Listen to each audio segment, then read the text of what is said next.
কবির মৃত্যু। সুনীল গঙ্গোপাধ্যায়। দুজন খসখসে সবুজ উর্দি পরা সিপাহী কবিকে নিয়ে গেল টানতে টানতে। কবি প্রশ্ন করলেন, আমার হাতে শিকল বেঁধেছ কেন? সিপাহী দুজন উত্তর দিল না। সিপাহী দুজনেরই জিভ কাটা। অস্পষ্ট গোধূলি আলোয় তাদের পায়ে ভারী বুটের শব্দ, তাদের মুখে কঠোর বিষণ্ণতা, তাদের চোখে বিজ্ঞাপনের আলোর লাল আভা। মেটে রঙের রাস্তা চলে গেছে পুকুরের পাড় দিয়ে ফ্লোরোসেন্ট বাঁশঝাড় ঘুরে। ফসল কাটা মাঠে এখন সদ্যকৃত বদ্ধভূমি।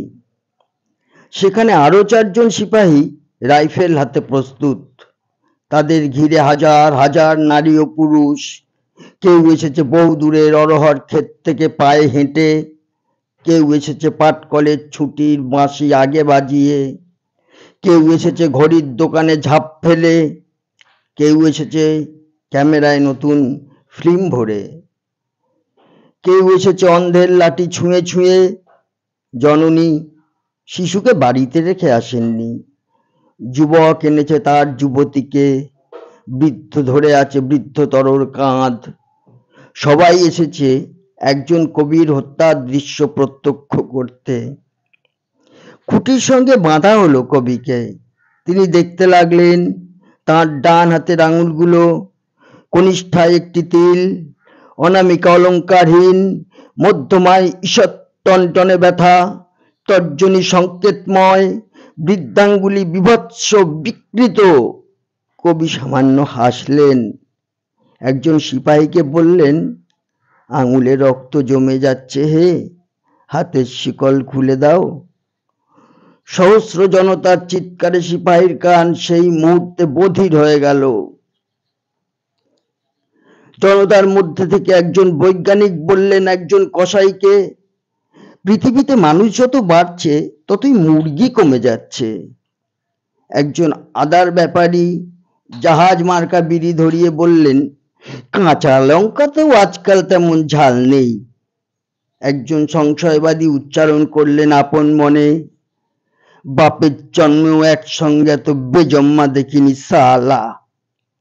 পরাজিত এমএলএ বললেন একজন ব্যায়ামবীরকে, কুঁচকিতে বড় আম বাত হচ্ছে হে আজকাল।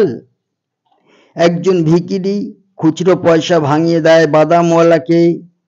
একজন পকেটমারের হাত অকস্মাৎ অবশ হয়ে যায়। একজন ঘাটোয়াল বন্যার চিন্তায় আকুল হয়ে পড়ে। একজন প্রধানা শিক্ষয়িত্রী তাঁর ছাত্রীদের জানালেন, প্লেটো বলেছিলেন, একজন ছাত্র একটি লম্বা লোককে বলল, মাথাটা পকেটে পুরুন দাদা। এক নারী অপর নারীকে বলল, এখানে একটা গ্যালারি বানিয়ে দিলে পারত। একজন চাষি একজন জনমজুরকে পরামর্শ দেয়, বউটার মুখে ফলিঢল ঢেলে দিতে পারো না। একজন মানুষ আরেকজন মানুষকে বলে, রক্তপাত ছাড়া পৃথিবী উর্বর হবে না। তবু একজন সমস্বরে চেঁচিয়ে উঠল, এ তো ভুল লোককে এনেছে, ভুল মানুষ, ভুল মানুষ। রক্ত গোধূলির পশ্চিমে জ্যোৎস্না, দক্ষিণে মেঘ, বাঁশ বনে ডেকে উঠল বিপন্ন শেয়াল। নারীর অভিমানের মতো পাতলা ছায়া ভাসে পুকুরের জলে। ঝুমঝুমির মতন একটা বকুল গাছের কয়েকশো পাখির ডাক। কবি তাঁর হাতের আঙুল থেকে চোখ তুলে তাকালেন জনতার কেন্দ্রবিন্দুতে। রেখা ও অক্ষর থেকে রক্ত মাংসের সমাহার তাকে নিয়ে গেল অরণ্যের দিকে। ছেলেবেলার বাতাবি লেবু গাছের সঙ্গে মিশে গেল হেমন্ত দিনের শেষ আলো। তিনি দেখলেন সেতুর নিচে ঘনায়মান অন্ধকারে এক গুচ্ছ জোনাকি। দমকা হাওয়ায় এলোমেলো হলো চুল। তিনি বুঝতে পারলেন সমুদ্র থেকে আসছে বৃষ্টিময় মেঘ। তিনি বৃষ্টির জন্য চোখ তুলে আবার দেখতে পেলেন অরণ্য, অরণ্যের প্রতিটি বৃক্ষের স্বাধীনতা। গাব গাছবে মন্থর ভাবে নেমে এলো একটি তক্ষক। ঠিক ঘড়ির মতন সে 7 বার ডাকলো। বোবা কালা সিপাহী উঁচিয়ে ধরল রাইফেল। যেন মাঝখানে রয়েছে একজন ছেলে ধরা। এমন ভাবে জনতা ক্রুদ্ধস্বরে চেঁচিয়ে উঠল, ইনকলাব জিন্দাবাদ। কবির শতপ্রবৃত ঠোঁট নড়ে উঠল। তিনি অস্ফুট হৃষ্টতায় বললেন, বিপ্লব দীর্ঘজীবী হোক, মানুষের মুক্তি আসুক, আমার শিকল খুলে দাও। কবি অত মানুষের মুখের দিকে চেয়ে খুঁজলেন একটি মানুষ, নারীদের মুখের দিকে চেয়ে খুঁজলেন একটি নারী। তিনি দুজনকেই পেয়ে গেলেন। কবি তাদের উদ্দেশ্যে মনে মনে বললেন, বিপ্লব দীর্ঘজীবী হোক, মিলিত মানুষ ও প্রত্যেক মানুষের নিজস্ব বিপ্লব। প্রথম গুলিটি তাঁর কানের পাশ দিয়ে বেরিয়ে গেল, যেমন যায়। কবি নিঃশব্দে হাসলেন। দ্বিতীয় গুলিতেই তাঁর বুক ফুটো হয়ে গেল। কবি তবু অপরাজিতের মতো হাসলেন হা হা শব্দে। তৃতীয় গুলি ভেদ করে গেল তাঁর কণ্ঠ। কবি শান্তভাবে বললেন, আমি মরব না। মিথ্যে কথা, কবিরা সবসময় সত্যদ্রষ্টা হয় না। চতুর্থ গুলিতে বিদীর্ণ হয়ে গেল তাঁর কপাল।